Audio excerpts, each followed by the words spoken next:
Hi, everyone. Welcome to the Bag Room. I'm Ryan Ballinger. It's great to have you here with us. Aki Yorihiro is back with us. He is the founder and chief technology officer for Newton and Newton Golf Shafts. You may know them as Sax Parente in the past. They've rebranded as Newton, and that's in part because of the killer shafts that they make. I have one in my driver.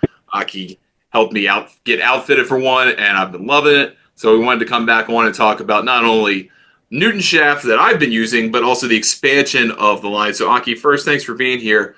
Second, can you let folks know what you at Newton have been working on in the shaft world since we last spoke? Wow. Well, thank you for having me on. We have been busy. We've been, off season since, October or so. The Newton Motion launch back in November 23, that's been extremely successful. But it's not to say that we stand still. So we keep improving the motion. And so even for the motion in 2025, I think we have made drastic tweaks and improvements. Last week, I was in Tucson for the Champions Tour, and that was the first week that I had the finalized 2025 motion. And they were flying absolutely crazy, crazy good. I got 4 new players in 2 days. And I think that shows that, when the performance is so great, they'll put it in play, and we're ecstatic. In addition to the motion, we are launching a fast motion, which is approximately 7 to 10 grams lighter than the motion. And that has been in development for a long time. We are doing our final tweaks. I've been testing it on the tour. There are 2 tour players, one LPG, one on the Champions Tour that have been playing the Proto Fast. And we're very, very happy with the results. And so we will be launching that officially in the next, several weeks. So that's kind of where we are. So on the fast shaft, Yes. what's the comparison range of the original Newton to that one in terms of the weight profile? Right. So let's pick Velic or Ventus, right?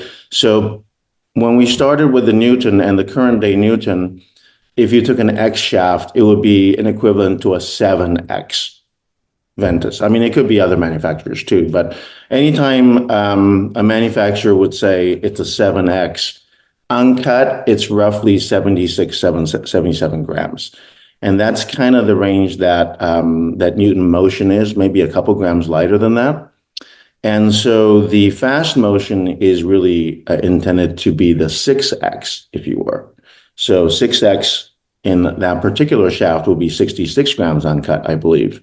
And that's the gapping, that's the matching. I think those are the kind of the weight sequences that players are accustomed to. So we're trying to keep it kind of in line with that. So, X, so our 6 will be in the 60s, the 5 will be also in the low 60s. Then you got the 4 and the 3 dots, that'll be in the 50s, right? And then the one will be like low 40s. So Okay. so that's kind of the sequence. So from 40 to high 60s would be the fast motion. Have you found it trying to educate folks about Newton shafts that it's kind of hard for them to kind of place. They know what shaft they like, maybe, Mhm. if they've been Mhm. fitted for something they like, but they don't know much about the specs of it because there's not that there's not standardization, there is in spec, but not in nomenclature. That's right. That's right.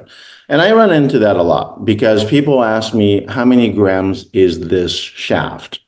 And I try to be as simple as I can, but also be as precise as I can. So I would always say it is however many grams uncut, Yeah. however many grams uncut, because obviously it depends on the length you're playing. I mean, I would say 80% of golfers, if they see a 50 on their shaft, let's say it's an S50 or R50, they think it's a 50-gram shaft, like Yeah. 50. But in reality, uncut, you're probably talking about 56, 57 grams. And so there is a little bit of education involved, and I think on our specs chart, we might do actual weight and also a weight category so that people can relate to either. It's Yeah. something that we think might be a good idea. And do people? I mean, I know their weight's probably the first question that comes out of people's Mhm. mouths, but do they come to you asking about torque? I mean, are they trying to fit into a torque rating too? And do most people have a conception of what that scale looks like for golf shafts? So definitely, there's people are curious about the tour, what they're playing, whether there are any trends, so on and so forth.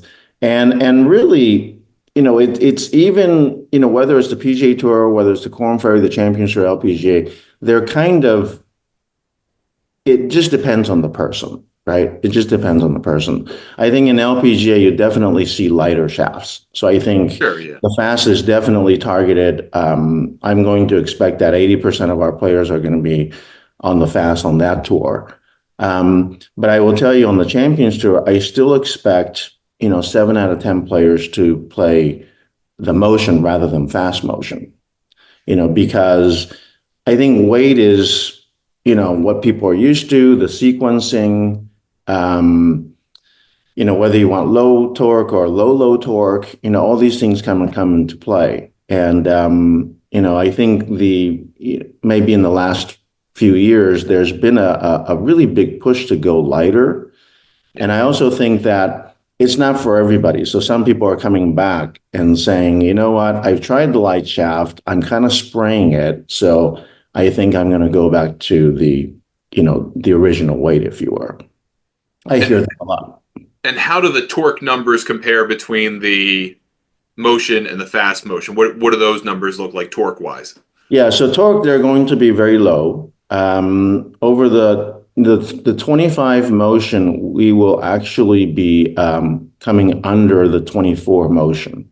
And we'll be publishing those specs soon. We're very, very happy with, I mean, it's the design, it's the manufacturing process, even things like sanding. We've improved quite a bit, and so the torque has gone down. You can expect the fast motion to have slightly higher torque. So let's say, I mean, this is an example, but it's, again, it's to be determined. But let's say our 6 dot is 3.0 on the motion, and it might be a 3.2 or 3.3 on the fast. So it's pretty negligible, right? Yeah. Pretty small differences.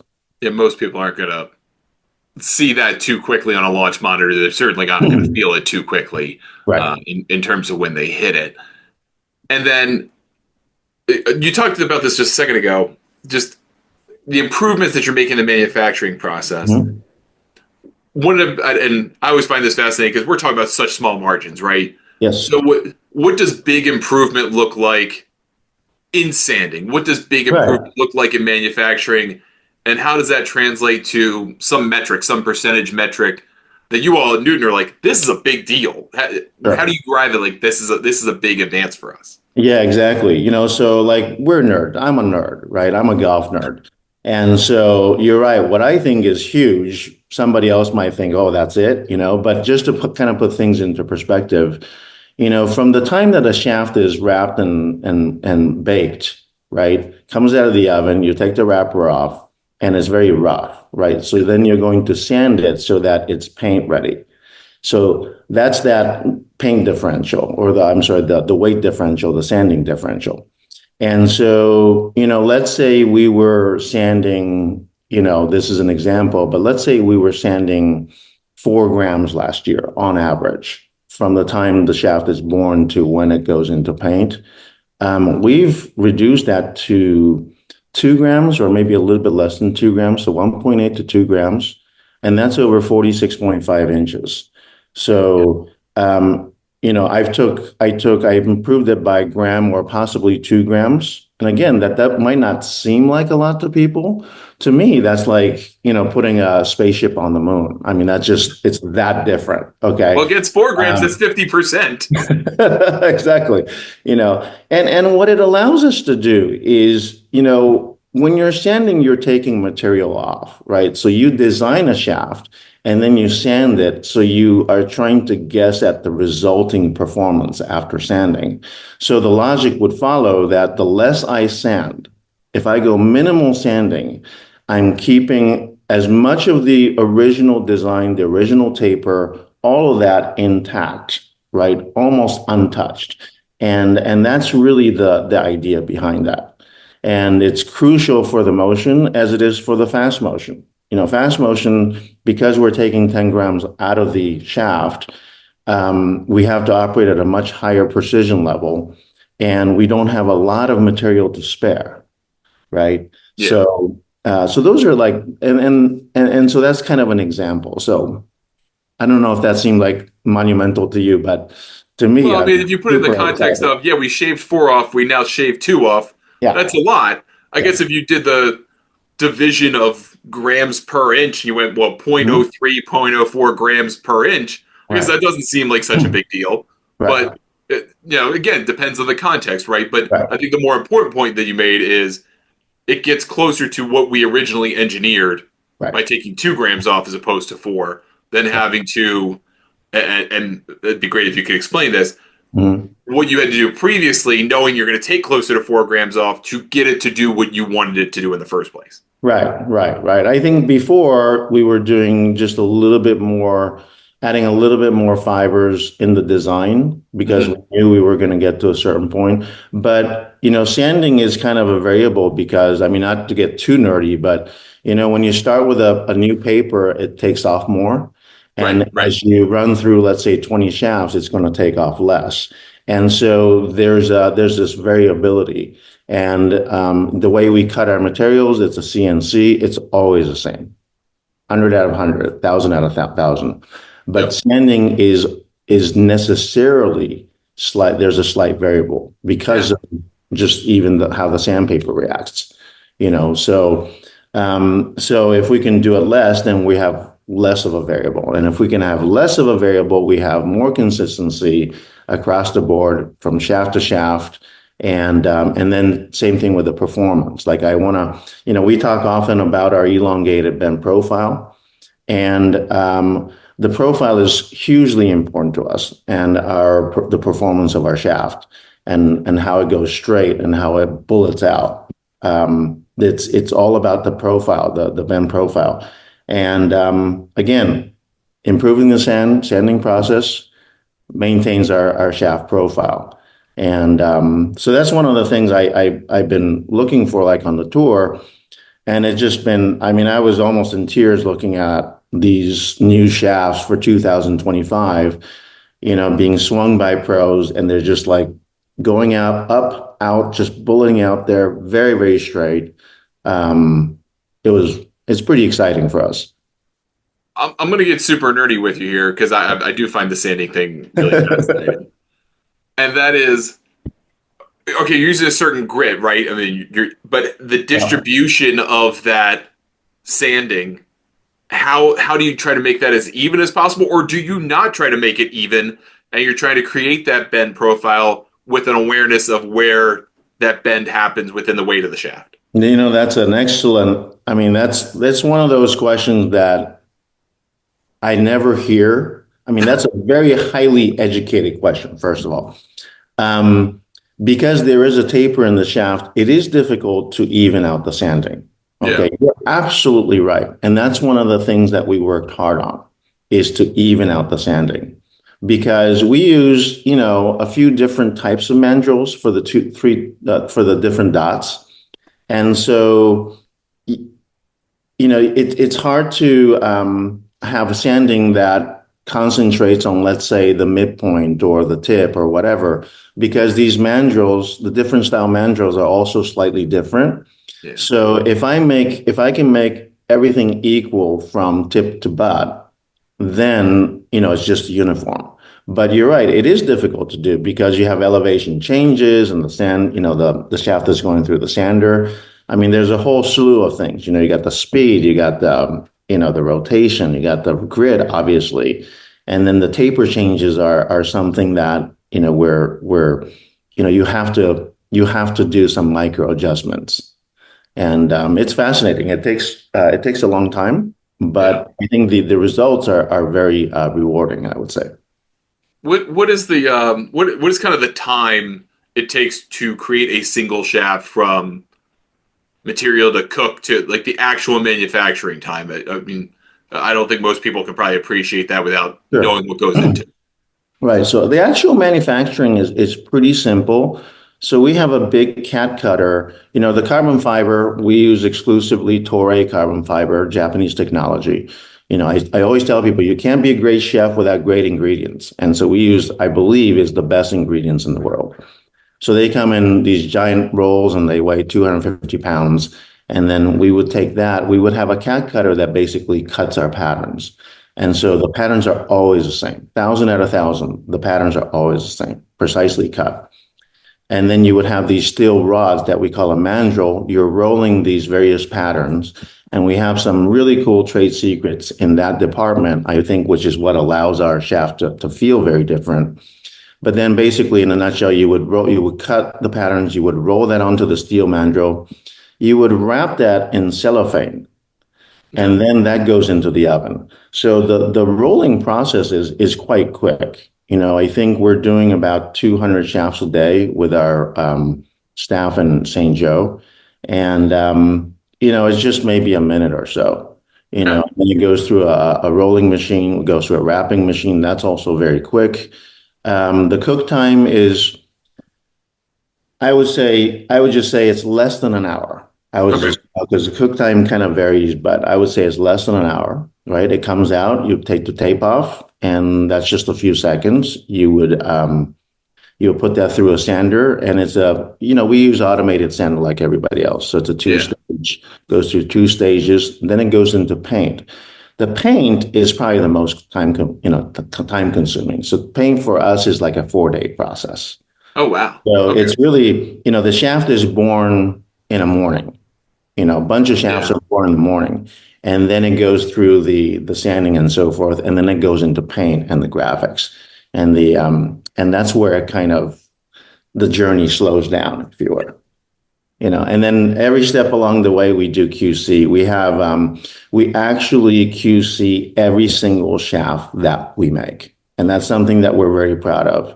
It's another reason why we manufacture in the US, so that we can make procedures that we're comfortable with, that we want to implement, and we know we're doing it, right? I'm not saying that I don't trust outside suppliers, but at the end of the day, I don't trust outside suppliers.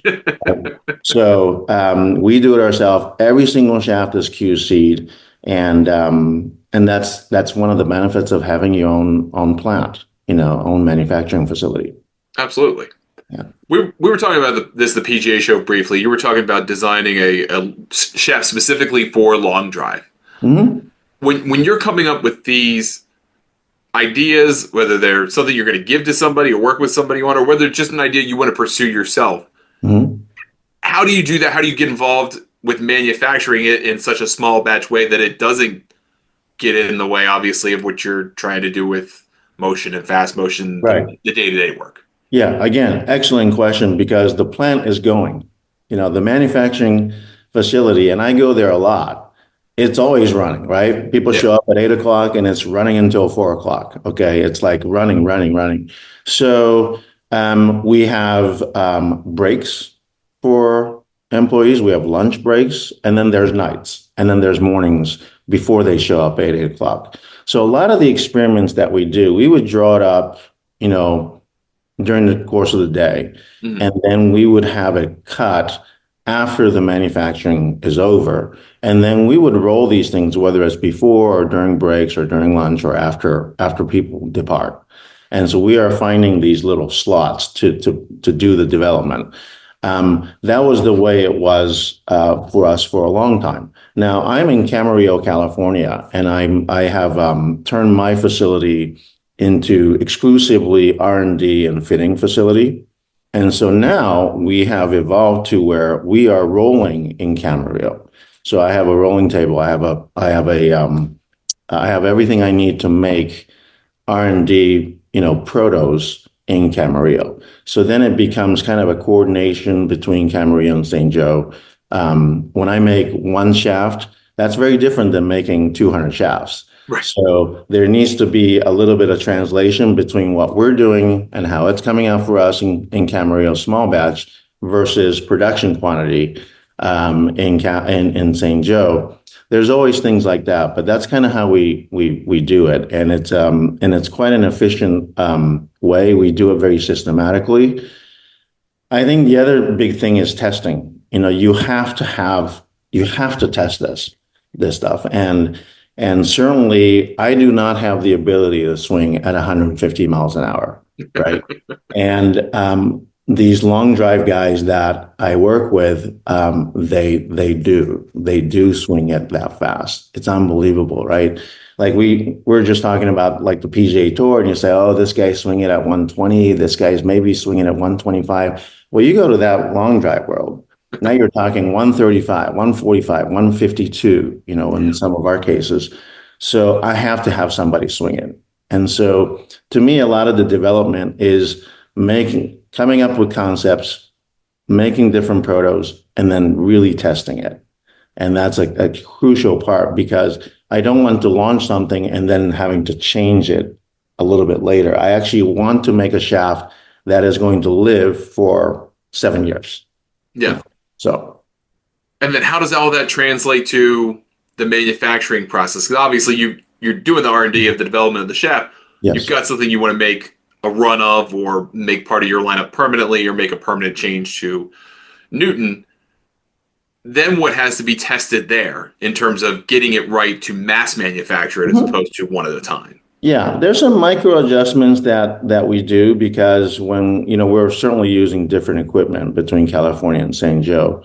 And when I say different equipment, things like a press, they might be the same model, but, I never assumed that two machines made by the same company, same model number, actually behaves identically. Like I never assumed, I never assumed that. So you do have to make some final small adjustments at the production level. But you know what? Once we've improved a lot of these processes, and we talked about sanding, but there are other processes that we've improved, it's made those transitions so much easier. So it's almost seamless. We can probably, make, any adjustments that, at the design level, and then basically send it over, and it'll come out, after all the adjustments, it'll come out the way we want it to come out. So, all right, the last couple of things with you. Have people been clamoring for iron shafts? Have anyone come to you and said, hey, I'd like to get into a Newton iron shaft? yeah, I do get a lot of that. And then, and same thing with hybrids. Yeah.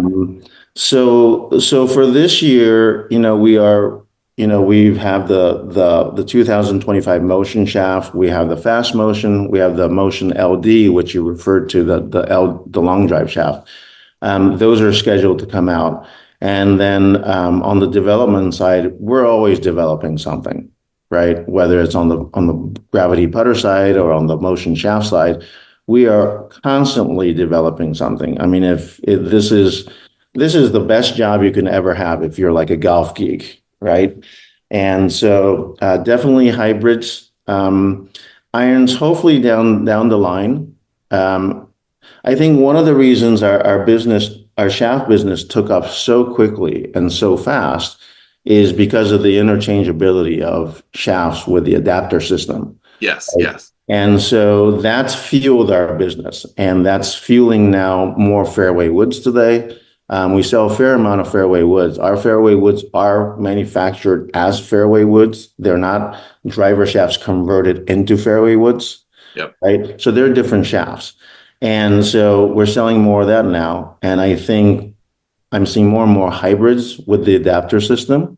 Yeah. So we have started developing the hybrid shaft, and then it would follow that maybe iron sometime in the future, but irons are epoxied in.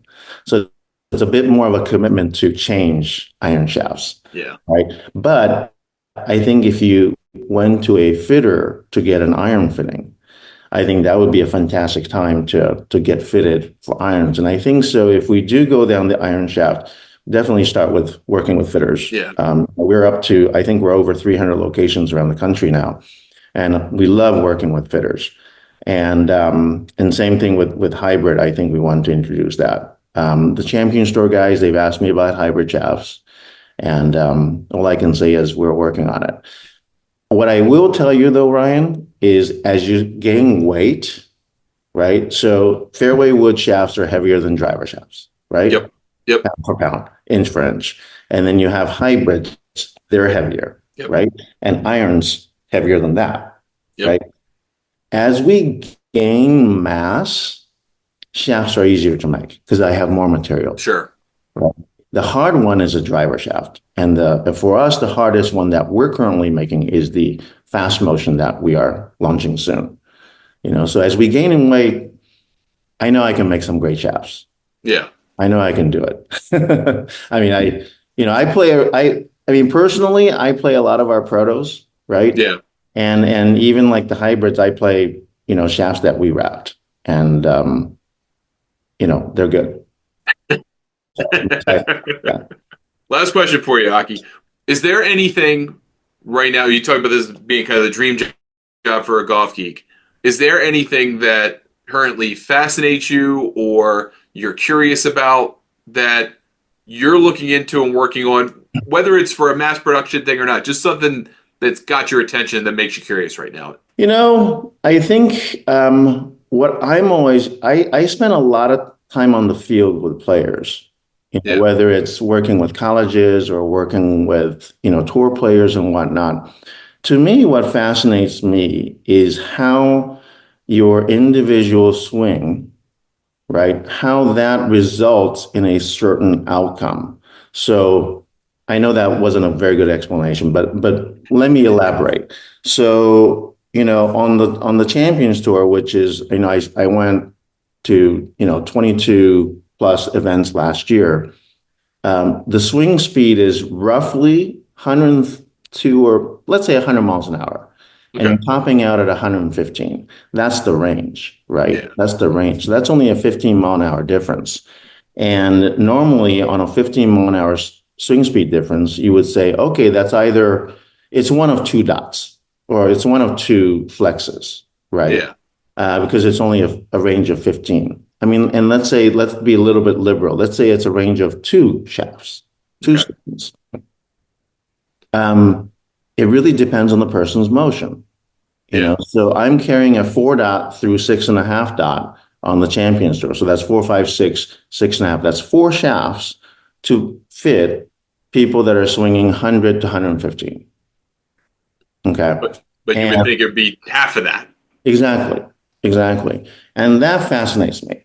That's something I've always wanted to get better at, just understanding the mechanics. I always videotape a lot of different swings and try to understand why certain club delivery makes that person fit with one dot over another. Yeah. Okay. So that's super interesting to me. And I think, probably in the long run, we will be doing, somebody's going to come up with stick figures and, you take a video, somebody is going to turn into a stick figure, and then we're going to start approximating to better fit people. And I think, some of the bigger, fitters, will probably develop that so that they can have uniform fitting across all of their different locations. Yeah. I'm definitely, going in that route as well. But there's also a side of me that like to believe that, there's still know-how. Like humans, I know machines are better than humans in so many things, but I like to believe, like in these things, that an experienced human can actually be amazing Yeah. relative to a machine, right? Yeah. And I think those are the things that interest me a lot. I think the other thing that interests me is feel. I think feel is obviously you have to have performance. I think we've got performance. I'm very gung-ho about our shafts. I'm very confident in our shafts. And I think they go great. They go straight, they go long, all that stuff. But then you bring in things like feel. How does it flex? How does the ball feel? The impact feel, so on and so Yeah. forth. Those are important consideration. That's above the spec, right? Because you can go to Right. any manufacturer and look at spec, but they don't talk about feel. There's no metrics for feel, right? Yeah. You don't say this feels on a 3.5 out of scale of 5, right? We don't have scale feel. That's another thing that really interests me because I know that when I can make a shaft feel great throughout the swing and the impact feel is great, that's a huge advantage. And then same thing on the putter side. If I can have great feel stroking it, and if I get great ball feel, I know that that's going to go a long way, right? In addition Yeah. to the physics advantage of the product. So, Well, that both those things I think are fascinating, and they're probably worth their own podcasts themselves. right. Um, the long-term discussions about those things. So we'll have to have you back on and maybe deep dive into a couple of those subjects Great. next We love time. that. Yeah. But Aki Yorihiro, founder and CTO over at Newton Shafts at Newton Golf, thank you so much for spending some time with me. Really appreciate you being here on the Bag Room. Thank you so much.